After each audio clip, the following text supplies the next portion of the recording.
Nama Kenneth Perez mendadak ramai dibicarakan publik sepak bola Indonesia setelah melontarkan kritik pedas terhadap bek timnas Indonesia, Matthijs Hilgers.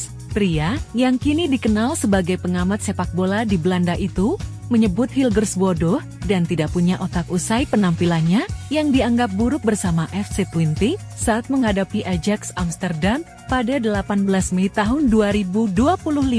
Pernyataan itu muncul setelah Hilgers dianggap melakukan pelanggaran yang berujung pada gol pembuka untuk Ajax. Bagi Perez, keputusan Hilgers untuk melakukan pelanggaran di area berbahaya mencerminkan ketidakmatangan dalam membaca permainan. Tak hanya itu, ia juga menyindir sikap percaya diri Hilgers yang dianggap berlebihan sejak memilih membela timnas Indonesia. Komentar Perez menyiratkan bahwa Hilgers seolah merasa dirinya sudah menjadi bintang dunia. Padahal menurutnya, performa di lapangan tidak mencerminkan hal tersebut. Siapa sebenarnya Kenneth Perez? Lahir di Copenhagen, Denmark, pada 29 Agustus tahun 1974, Kenneth Perez Dahl Jensen adalah mantan pesepak bola profesional yang pernah membela timnas Denmark sebanyak 24 kali. Di level klub, ia dikenal luas di Belanda karena pernah bermain untuk sejumlah klub papan atas Eredivisie, termasuk Ajax Amsterdam, AZ Alkmaar, dan PSV Eindhoven. Posisi utamanya adalah gelandang serang dengan kemampuan teknik yang tinggi dan visi permainan yang tajam.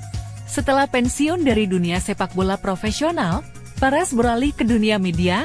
Ia kini aktif sebagai analis dan komentator di saluran olahraga Belanda, terutama di ESPN.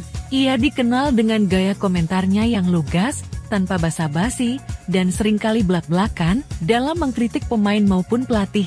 Namun, komentar pedas Perez terhadap Hilgers mendapat reaksi keras dari publik Indonesia. Banyak yang menilai bahwa kritiknya sudah melewati batas profesionalitas seorang pengamat, terlebih dengan menyentuh isu naturalisasi dan pilihan personal Hilgers membela Indonesia. Tak sedikit pula yang menduga ada sentimen terselubung dalam kritik tersebut. Meski demikian, sebagian pihak melihat kritik itu sebagai bagian dari tekanan normal yang dialami pemain profesional, terlebih bagi pemain yang berkiprah di Eropa dan kini membawa ekspektasi besar dari publik Indonesia. Kasus ini menunjukkan betapa sulitnya posisi pemain naturalisasi seperti Hilgers. Mereka bukan hanya harus membuktikan diri secara teknis, tapi juga menghadapi sorotan ganda dari media internasional dan publik negara asal maupun negara yang mereka bela.